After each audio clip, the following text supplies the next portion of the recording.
So, welcome to Real Life and Real Estate. I'm Nikki Robbs, and today I get to interview Billy Dees. Billy Dees was a client of mine back in the fall of 2023, and I want him to tell his story because he purchased an investment property.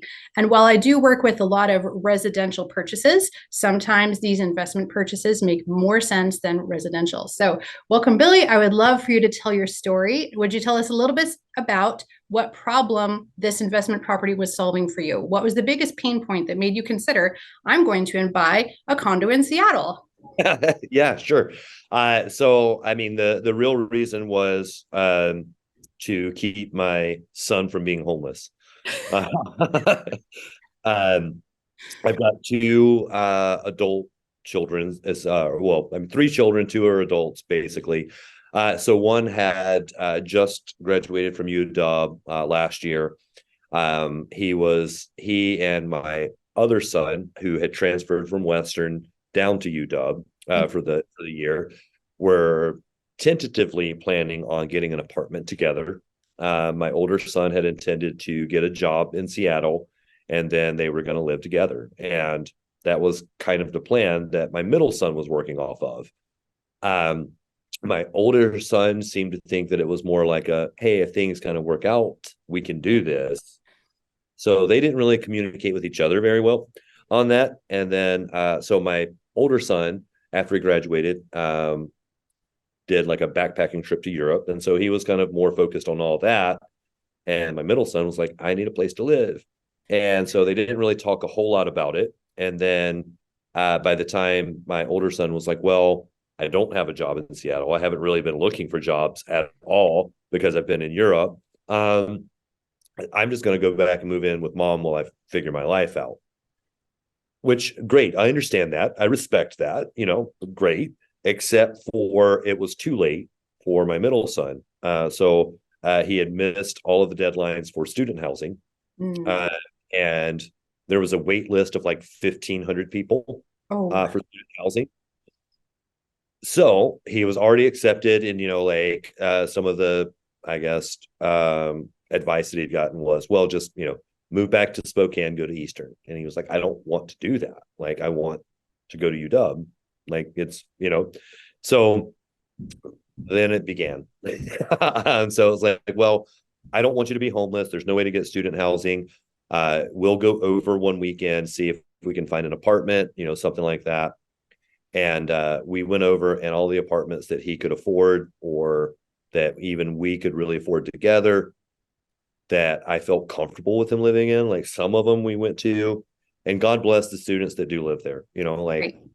you know, like, um, but it was just, I wasn't comfortable with him being there. And it's like, well, for what it would cost to rent an apartment for you, we could make that same payment on a condo or a house somewhere in the Seattle area. Yeah. So let's explore those options as well. And then it just, as we kind of got into it a little bit more, it made more sense for us to do that, because one, it solved the immediate problem of Yeah. him. Let's not be homeless. Yeah. Uh, and I had also wanted to start buying investment properties and stuff like that too.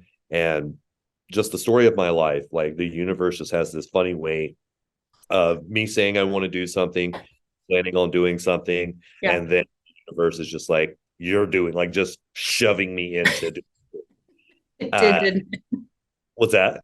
It really did. It was just like full steam ahead. As soon as you were like, and maybe this will work, then we're like, Yeah, you have to. yeah, No right. other choice. No, there was no other. And then, so yeah, I mean, the immediate need was, I didn't want my son to be homeless or living somewhere that was unsafe.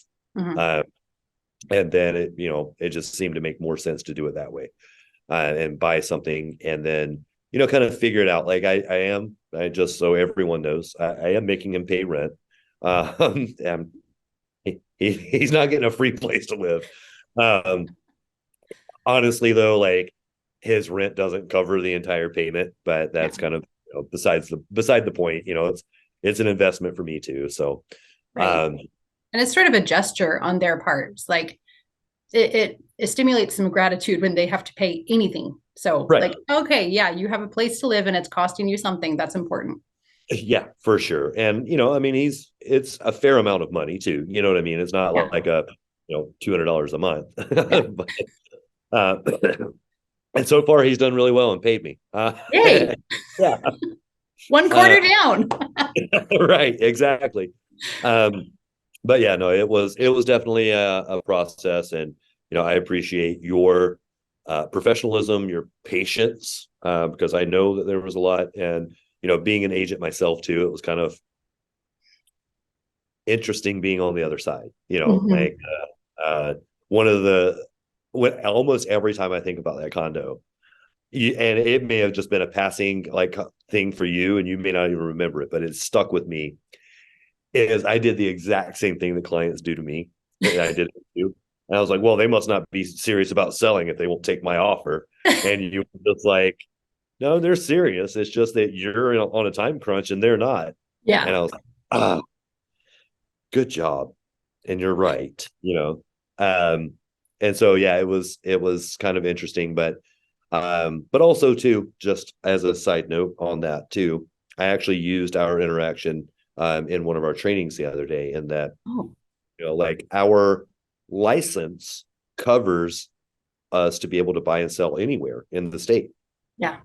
But because your license covers it, you don't understand, you don't know the markets, you don't know the neighborhoods, you can't actually do a good job for clients outside of your normal area. And I gave the example of when we were trying to narrow it down between the two. Hmm. One by the hospital, I wouldn't want my son living there, my child living there, because of the situation where, and we don't necessarily have to get into that, Yeah. but I would have never known that part of it, Hmm. like, and my son had kind of mentioned it, but then it's like, yeah, but you're 19. Like, you don't really know how the world works. Um, and so it can't be that bad. Yeah. Um, and I think too, though, just my perspective on a lot of those kind of things are skewed. Um, Even here in Spokane, when people are like, is that a bad neighborhood? Like from my perspective, there's no such thing as a bad neighborhood. And Right. you Yeah. know, Yeah. there's nowhere where I feel like I'm most likely gonna die if I go. And there are Right. But I do have some unsavory nicknames for a few places. sure, yeah, and Right. I'm And there's aware of always that one Walmart that you shouldn't go to that Walmart. yeah, sure. Well, I just interesting observation that I had a couple months ago. I was like, and I'm actually at some point maybe going to try to make like a TikTok or something about this. But it's like you can tell if you want to know, you don't have to have any other frame of reference.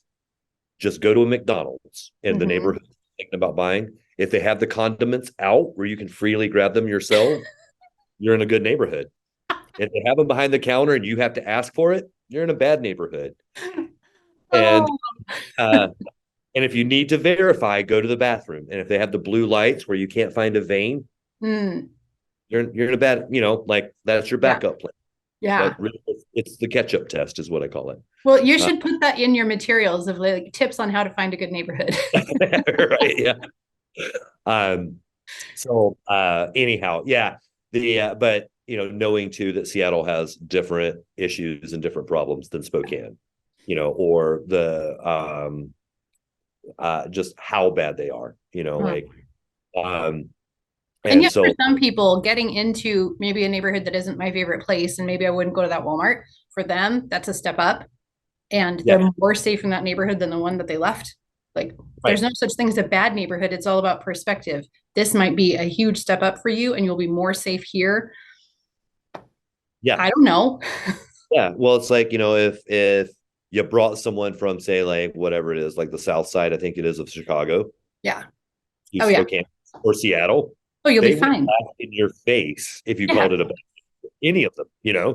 So it is. It's all about perspective, and um, yeah. So anyhow, I appreciate that, and it was also kind of one of those things too, where it's like, that, like, and I uh told somebody the other day, I was like, um, you know, I hired an agent to help me buy a property in Seattle. My license would have covered, and I could have paid the dues or whatever Yeah. to be able to access myself. I could have done that and saved myself Hmm.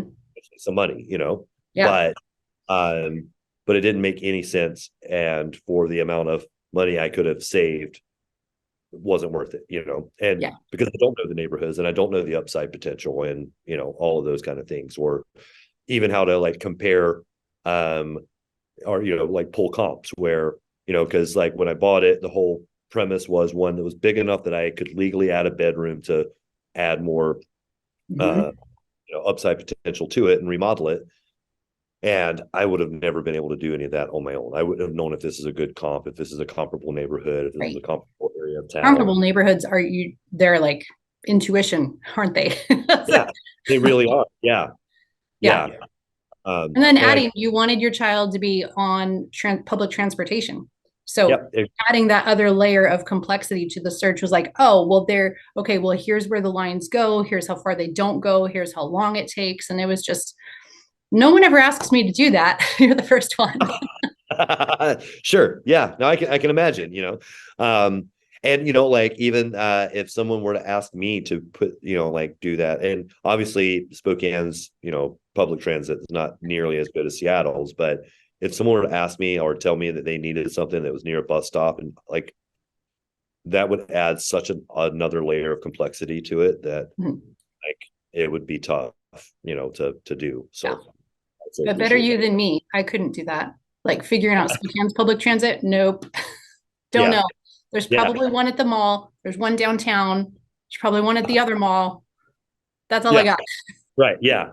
I know for a fact that there is a bus that goes from here to Cheney because my Oh, son, when he was doing running start, my yeah. oldest, he was out at Eastern and he took the bus. He's got a job in Spokane and he Mhm. still takes the bus. Okay. Yeah. Well, He it must be drives. working. Yeah. Right. Yeah. He finally got a job too. And in his field too, which is even more Oh, better, that's huge. Huge. yeah. But yeah, he drives a mile to the park and ride, and then he takes the Mhm. bus into downtown to work. Right. And blows my mind because all I ever wanted to do was drive and be able to like drive myself places. So, um, So different. Yeah. but now all the driving that I do, I'm like, how much would it cost to hire a driver? You know, like as I drive all, and I don't like driving like in town. Like Oh, I love like road trip driving. yeah. Even like when I need to clear my head, I'll go for a drive out in the country. Love it. Yeah. But the like mundane day to day, going here, going there, going in the office, I don't like driving. So anyway, um, All right. So tell me about who was on your team. Obviously you gather the usual folks. You need a lender, you need a real estate agent. You also included lawyers in your team. Maybe tell us about why you chose the people that you did and why they deserve some recognition. yeah. So I to buy the condo, I actually had to bring in, especially because it was so like quick and spur of the moment, really. Private money lenders, and I actually had to get two private money lenders. So one is a childhood friend, actually.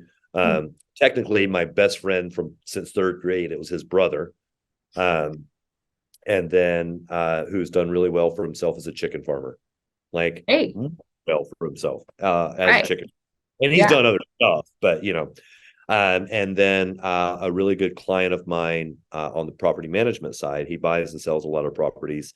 He was actually kind enough to share his private money lender that he uses. Mm. Um, and with private money, the nice thing is that like it gets to be treated like cash because there's no appraisals, there's no a lot of the hoops that have to jump through. It's like, is the property worth it? What do you plan to do? Is it worth what you think it's going to be worth after? Okay, great. Here's the money. Yeah. A little more involved than that, but like that's the basic That's the version. short version. Yeah, right. Yeah. And so but with doing that, then attorneys actually have to draw up the contracts and the deed of trust and all that, because you're all those things that just kind of happen behind the scenes with your regular mortgage lender. Someone Mhm. still has to do those things, and it's usually an attorney, and it's usually the attorney that the guy who has the money chooses. Like, it's their money. I don't get a whole lot of say. And I'm not going to try to have a say either. Yeah. Um, and then we have the closing company there in town too that, they did do a good job in a lot of ways. And there was some times in there where things got a little, but the whole thing was a little messy anyway, because of the private money and so trying to get things together so quickly. Yeah, we had And two huge hurdles. Private money, which does not follow the same usual steps as a mortgage, yeah, as your regular run-of-the-mill conventional mortgage. But then also we had school starting. yeah, We're like, right. where is it going to go? Yeah, yeah, exactly. And so Airbnb was kind of my friend. Yeah, Uh, but and I kind of kept, your enemy. yeah, right. And I kept being told like, yeah, we should be able to close this Friday. And like, all right. So I would like Right. for an Airbnb for the week. Yeah. But then it would be like, we're not going to close on Friday. And so I'd look to try to rebook the Airbnb for the weekend, and it'd already be booked for a weekend, which, so then we had to move him. And so, and he was a trooper too. Like Yes, he he was was. not thrilled. He was not, but he never complained. He Mm, never said anything, and he was super appreciative the whole time. And I know that it was a lot on him too. yeah. And then and on me trying to get over there to move him each time because he doesn't have a car. Yeah. And then thank God and thank you, because you actually went. I don't know if you want this actually for the world to know that you did this or not. Like, went and picked him up and moved him one time because, Yeah. um, it wasn't really conducive for me to fly over, Yeah. help it 2 hours to fly back because I had some appointments or so, I don't remember what it was now. Like, or maybe it just didn't make sense. I don't remember now, but thank you again Oh, for yeah. that. But yeah, rent the Airbnb for a week because we were told that it was going to be done. It didn't happen. Couldn't get the weekend booked, so we'd have to move to another place and then kind of hold our breath again. And it was a lot, and spent a lot of money on Airbnb, but he had to have a place to live. Yeah.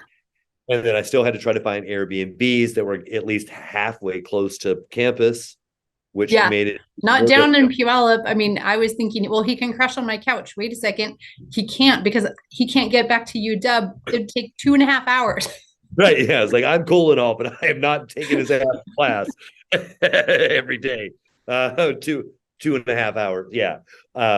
But yeah, no, it was a lot of challenges, and everyone trying to get things together in time. And I know everyone was doing the best they could, even the lenders and the attorney, and like, and I kind of had to be a way I don't necessarily always love to be, which kind of forceful and kind of an asshole in order to try to get things done. And it was, like I said, I don't like doing that, but sometimes, Yeah.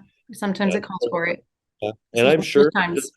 yeah, being an agent myself, and like rightfully so, I'm sure that there were times where over dinner or cooking dinner, you turn to your husband and it's like, this guy. Um, and so um and yeah, so it was a lot, but we finally got it done, and I really appreciate it. And then closing day too, God bless it, like we closed, recorded, and Which you know I still didn't think was going to happen because it had gotten delayed so much. Then, like, it's going to close and you're coming over, like, we're going to sign. I'll be there in the morning. They can't make me jump through any more hoops. I'm like, okay, they probably will. heard this one before. uh yeah, and then like cut into your personal time too with the Yeah. brisket and everything, and I was just Yes. like, Yeah. We had some brisket drama at my house. yeah, yeah. And then I was just like, and I hate to do this to you. Like, I don't we don't really have many more options at this point. Everything he Yeah. owns in the back of this truck. Um and like, if it were my stuff, I wouldn't even care. But Right. all he's been through, the last thing I want to do is park this truck in a hotel parking lot and have all of his stuff stolen, Yeah. Yeah. Yeah, Absolutely. it was a bunch. And again, thank you. You were amazing. Oh, well, you're welcome. That was that was probably the most roller coaster transaction I had for all of 2023. Oh, well, you're welcome. So, but there's always one, right? So Yeah. you were at the tail end of the year. I'm ready for it. Yeah. And I would almost have to imagine too, like, please correct me if I'm wrong. Yeah. But it's like, okay, he's an agent. who's been in this for a while, so like he knows the processes and stuff like that. So this part should be easy. Private money is essentially cash. He's buying a condo, which isn't, Yeah. it's how many square feet was like 350 square Yeah, feet? like 300 square feet. There's nothing. It's gonna be the easiest transaction ever. Like just boom, and we're Oh yeah, done. And that's it what we should thought. have been like because of all of those factors, it should have been the easiest transaction Yeah, ever. should have been 14 days from Yes, start to close. yep, Should have been. Ended up yep, being 6 weeks. yeah, exactly. And it should have just been smooth, just Yeah, you know, but it wasn't. And but it wasn't. Not this time. we That's all okay. we all hung in there. I one thing that I will say about myself too is that like once I decide to do something, like I like Yeah. like a dog on a pork chop, man. Like it's gonna get done one way or another. And I know it gets annoying to people sometimes too. Hey, you thought about giving up? No, never considered Nice. that. Nice. Well, as we close, what are the future plans for the condo? Yeah, so I'm going to add a bedroom. I have to, still just get the whole process done, but gonna add a small, very small bedroom, like just barely legal size, but there is enough room to do it. Take out the giant closet that's in there to add a little bit of living area room. Um, Close off the one end of the kitchen and make that the closet, that kind of like breakfast nook kind of section there. Yeah. Um, and then I'd like to, but I'll have to get somebody else involved and open up the wall between the kitchen and the living area just to open up the space a little bit more, and then redo the kitchen, refinance back out of it, and get away from the, like I was saying, the 12% interest that I'm paying on it. Everyone, 12% interest. Yeah, Don't worry about right. 5. 5 is fine. Yeah, yeah. And like I was like, I would have been just as well off of just to bought it on a credit card, Someone had a limit that high. Yeah, right. Yeah, I mean, I definitely don't, but one day, we all have to have our, Hey, our goals. right? But yeah, to do the remodel on it and then refinance back out of it. Once he's done with school, we're not sure. He's still not sure what he's doing yet, whether he's going to go for an advanced degree or whether he's going to go for an advanced degree at UW or maybe go somewhere else. So we're still kind of trying to figure that part out. And then whenever he moves out, we'll most likely use it as like an Airbnb. Yeah. It's the plan. However, the homeowners association reached out to me about a month ago. And if everyone is in agreement, I haven't heard much back on it, but they are considering trying to sell the entire condo to a developer. Ooh. So might make out pretty good on it because that might be a really good investment then. Yeah, right. I mean, because my thinking is and I know developers want to try to get the best deal they can. However, my oldest son was in city planning and everything like that, and he told me just as we were buying it that they just changed the zoning rules in that part of town to allow taller buildings to be built. And I think they cut it off at like 40 or 45 stories. And so developer can come in and tear down that 3-story building and build a 40-story building. They can afford to overpay for each of the units. Yeah, they can. Especially since we need more housing in that area. Yeah, exactly. So I'm kind of hoping that comes to fruition, but I'm not holding my breath on it either. I'm not going to build on it. But so I'll keep you updated on how that goes too. But yeah, no, it was interesting transaction, and you have the patience of a saint, and I don't know how you didn't curse me out a couple of times, so I do appreciate that. But mostly it was the title company. I felt like they were against everything. But that's an off-topic podcast. So yeah, for sure. And I will say, like, I was there at 8:00 on Friday morning. I am so glad.